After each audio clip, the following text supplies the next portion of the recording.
যারা এই উকুলেলেটা শিখছেন অথবা শিখবেন তাদের এই সমস্যাটাই পড়তে হবে, এটা হচ্ছে তাল কেটে যাওয়া। এখন তাল কেটে যাওয়ার সমস্যাটা কি আমি একটু বলি। এটা গুরুতর একটা সমস্যা বলতে পারেন। ভিডিওটা মনোযোগ দিয়ে দেখলে আশা করি ভালো একটা ধারণা হবে এই জিনিসটা সম্পর্কে। এখন তাল বলতে আমরা কি বুঝি, যে একটা গানে দুইটা জিনিস থাকে, একটা হচ্ছে তাল, একটা সুর। আমরা ডান হাতে যেটা বাজাই সাধারণত সেটা হচ্ছে গানটার তাল। এখন ডান হাতে আমরা ওই যে আপনি যদি বাজাচ্ছেন বা বাজানো সম্পর্কিত কোনো বিষয়ের সাথে আছেন তখন জানবেন যে সা পা সা সা সা পা সা সা এরকম, তারপর পা সা পা পা সা সা সা সা পা সা সা রে সা পা, তার পরবর্তীতে আরো অনেক তাল আছে।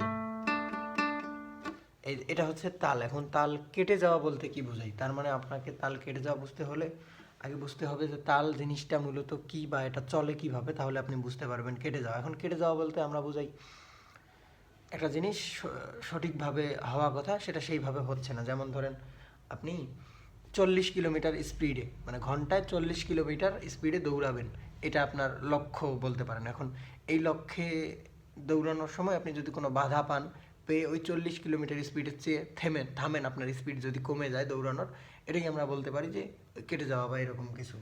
তো চলেন তো দেখি। এখন তালের ক্ষেত্রে হয় কি, একটা তাল যেমন ধরেন দ্রুত তাদের তাল সা পা সা সা, সা পা সা সা, 1 2 3 4, 1 2 3 4, 1 2 3 4, এটা কন্টিনিউ চলতেই থাকে, এই জিনিসটাই চলতে থাকে। এখন যদি আমি এটা বাজানোর সময় এটার মাঝে একটা ব্যাঘাত ঘটাই, এই যে আমার তাল কেটে গেছে কিন্তু অলরেডি। যদি আমি এটা কন্টিনিউ করতে চাই,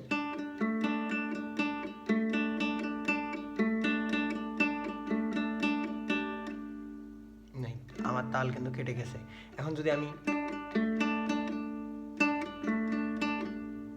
এবারও কিন্তু আমার তাল কেটে গেছে, আমাকে তালটা তালে রাখতে হলে কন্টিনিউ।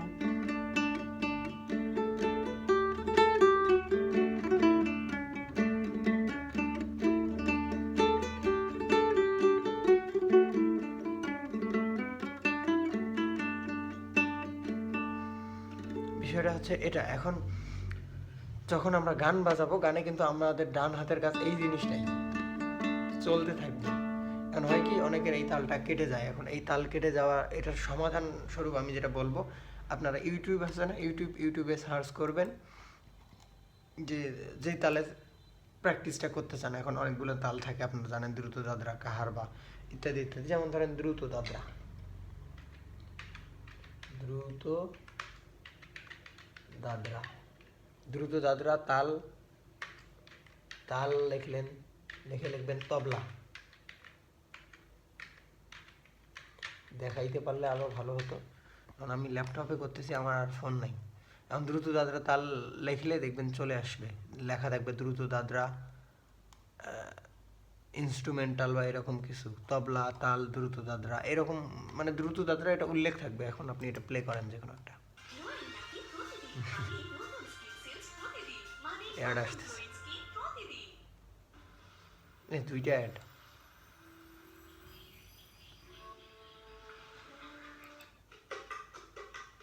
তাল কিন্তু চলতেছে। এখন তালের কোথায় ধরবেন কোথায় শেষ করবেন এটা জানা দরকার না। প্রথম অবস্থায় তালগুলোর স্পিড অনেক বেশি থাকে, স্পিড বেশি বলতে কি এটা অনেক দ্রুত চলতেছে, টাং ডাড্ডা টাং, 1 2 3 4, 1 2 3 4। এখন আমি এটাকে স্পিড কমিয়ে দেখাই আপনাকে, স্লো ভার্সনে প্লে করে দেখাই। ইউটিউবে কিন্তু স্লোতে প্লে করা যায়। সেটিংস দেখবেন, সেটিংসে যাবেন, ভিডিওর সাইডে সেটিংস আছে, প্লেব্যাক স্পিড, ওখান থেকে দেখবেন স্পিড কমা বাড়া করা যায়। 1x করা থাকে, আপনি চাইলে এটাকে কমিয়ে দিলেন যে 0.5, অর্থাৎ যত স্পিড ছিল তার 1 গুণ কমে আসলো। এখন দেখেন আমি যদি বাজাই,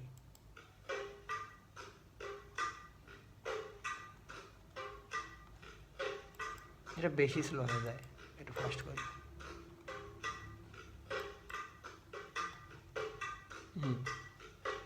এখন এটা শুরু হবে কোথায় দেখেন, টাং টাং টাং টাং, ঢাক ঢুক ঢাক ঢুক, ঢাক ঢুক ঢাক ঢুক, 1 2 3 4।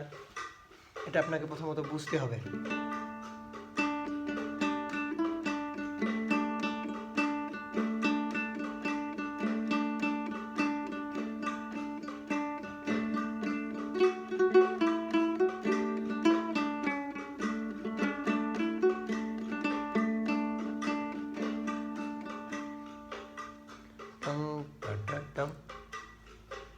এখানে কি বাজতেছে শোনেন ভালো করে, ঢক টুক ঢক ঢক, ঢক টুক ঢক ঢক, এরকমই কিন্তু।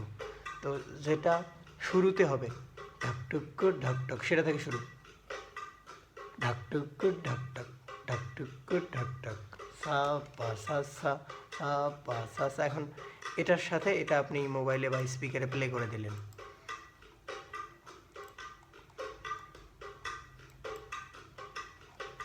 আমি নর্মাল মানে আগের ট্রাই করলাম, স্পিড একটু বাড়িয়ে নিলাম।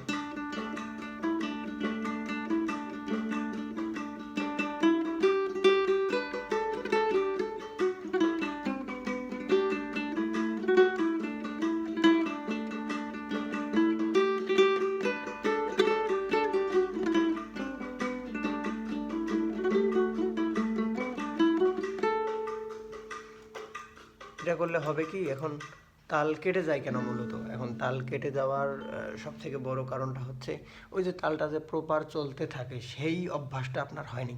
এখন যখন আপনি এই জিনিসটা কন্টিনিউ করে বাজাতে থাকবেন এভাবে করে, সকল তালের কিন্তু আপনি পাবেন ইউটিউবে। যদি আপনার আশেপাশে তবলা কেউ বাজাতে পারে তার সাথে বাজালে তো আপনার হয়ে গেল, এখন সবার কাছে তো এই জিনিসটা নাই। তখন আপনি ইউটিউবে প্লে করে দিয়ে সবগুলো তালে এভাবে বাজালেন, এটার সাথে সারে গামা, যেমন ধরুন আমি দেখাই।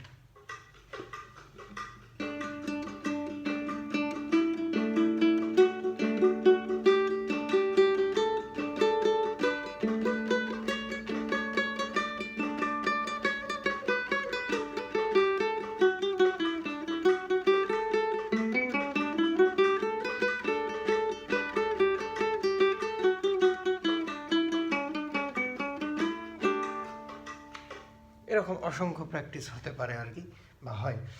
এখানে বিষয়টা কি, যে কোনো জিনিস শিখতে গেলে আপনার খুঁটিনাটি সকল বিষয়গুলোকে যখন আপনি ধারাবাহিকতার মধ্যে দিয়ে এবং প্রপার করে শিখবেন, আপনি বুঝতেও পারবেন না যে আপনার শেখার যাত্রাকে এই জিনিসগুলো কত সহজ করবে। তো আপনারা অনেকেই জানেন আমাদের একটা রেকর্ডেড কোর্স আছে। আমাদের এই রেকর্ডেড কোর্সে এরকম খুঁটিনাটি অসংখ্য তথ্য দিয়ে আমি চেষ্টা করেছি জিনিসটাকে সাজানোর, যাতে আপনার শেখার যাত্রা সহজ হয়। এখন আপনি তাল বাজাচ্ছেন সারা জীবন, এখন যখনই এই তবলার সাথে আপনি প্র্যাকটিস করবেন, তার মানে এখানে কি, ইউটিউবে কেউ একজন বাজিয়ে আপলোড করেছে, তিনি বাজাতে পারে, প্রপারভাবে পারে, তিনি বাজিয়ে আপলোড করেছে, আপনি তার সাথে বাজালে কি আপনার তালটাও প্রপার হয়ে গেল। এই দেখা যায় এই এরকম অনেক অসংখ্য ছোট ছোট বিষয়গুলো আছে আপনার এই যে শেখার যে যাত্রাটা আপনি বলতে পারেন যে এটাকে অনেক সহজ করে তুলবে। তো আমাদের এই রেকর্ডেড কোর্সটাতে এই কি বলে, এই তবলার সাথে তাল বাজানো বলেন বা সুরের সেন্সকে নিয়ে আসার জন্য অনেক অসংখ্য অসংখ্য ভিন্নধর্মী প্র্যাকটিস, আপনি যেগুলো আগে কখনো দেখানো নেই এক কথায় বলতে গেলে, সেভাবে করেই আমি চেষ্টা করেছি সাজানোর। তো ওইখানে আমি সমস্ত জিনিসগুলোকে স্বল্প মূল্যে এবং সহজেই এই শেখার যাত্রাটাকে সহজ করার জন্য এক কথায় যা দরকার সব কিছুই চেষ্টা করেছি স্বল্প মূল্যেই করার। তো ওটা হচ্ছে কি রেকর্ডেড ভিডিও আকারে, আসলে ভিডিওতে থাকলেও ভিডিওতে আমি যেটা বুঝালাম এখন এটা আপনি বুঝতে পেরেছেন, কিন্তু এটাকে আপনার ওই যে হাতে নিয়ে আসার একটা ব্যাপার থাকে, দেখা যাবে কি প্রপারভাবে প্রথম অবস্থায় বাজতে গেলে আপনার ঝামেলা হবে, তখন আপনি আমাকে নক দিলেন যে ভাই এটা এই বলেছেন, আমি এত দূর করতে পারছি, দেখেন তো হচ্ছে কিনা। আমি দেখলাম যত দূর হয়েছে, বাকিটা আপনাকে দেখিয়ে দিলাম যে এটা প্রপার করতে গেলে এরকম হবে। ভিডিও দেখে আপনি ওই হাতে আনতে পারবেন সুন্দর, কিন্তু তালে নিয়ে আসার ব্যাপারটা একটু দেখিয়ে দিলেই চলে আসবে। তো সেভাবে করেই আপনার শুরু থেকে শেষ অবধি আপনার ওই যে লক্ষ্য কি, যে কোনো গান বাজানো, লক্ষ্যের চূড়ায় যাওয়া পর্যন্ত যতদিন লাগে, যা যা লাগে সমস্ত কিছুই আমাদের এই কোর্সে আছে। ভালো থাকবেন সবাই, দেখা হবে পরবর্তী কোনো ভিডিওতে।